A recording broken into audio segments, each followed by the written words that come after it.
Good evening, this is Gabriel Jackson, and welcome to BJC Mitzvah A, number 111, part 9, using the Sefer Hachinuch. A mitzvah day keeps us on its way. And yes, every once in a while we do have a very long mitzvah, because the Chinuch goes in a lot of details and a little bit sidetracked sometimes, but it's important, it's Torah, let's do it. Okay, so once again, this mitzvah is entitled The Prohibition to Consume Idolatrous Offerings.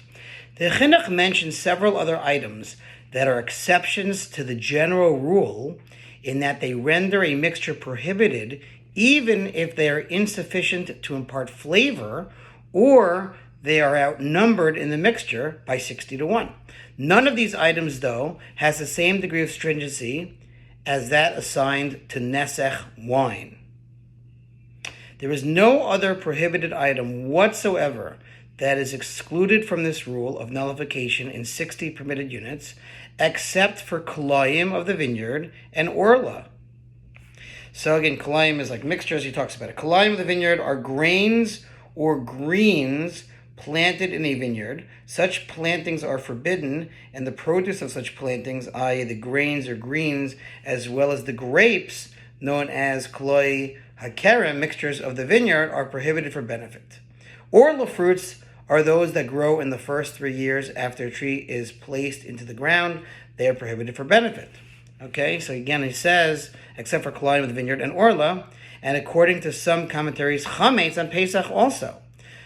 For these prohibited substances render an entire mixture in which they are contained prohibited for benefit unless the mixture contains 201 portions, i.e. 200 units of the permitted substance against 1 unit of the prohibited substance, whether they mix with a permitted substance of their own kind or they mix with a permitted substance not of their own kind. The same law applies to truma, but with one difference. Truma becomes nullified in a mixture of 101, i.e. 100 units of the permitted substance against 1 unit of the prohibited substance instead of 201.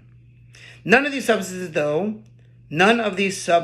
though, has the same degree of stringency as nesech wine and other avodah zarah substances, which render a mixture prohibited in any amount.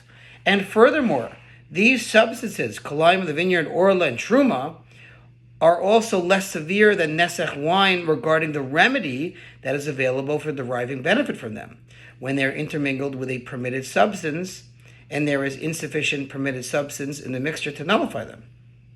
For we have already stated that for all prohibited substances that become intermingled with permitted substances, the permitted portion of the mixture can be remedied for benefit by means of the aforementioned remedy of Rabbi Shimon ben Gamliel, i.e. selling the mixture to idolaters without charging them for the value of the prohibited substance within it, except for any prohibited substances of avodah zarah, in a case where the body of the prohibited substance actually becomes intermingled with a permitted substance.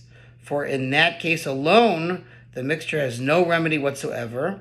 This is due to the severity of avodah zarah, idol worship, over and above all other prohibited substances. Remember that.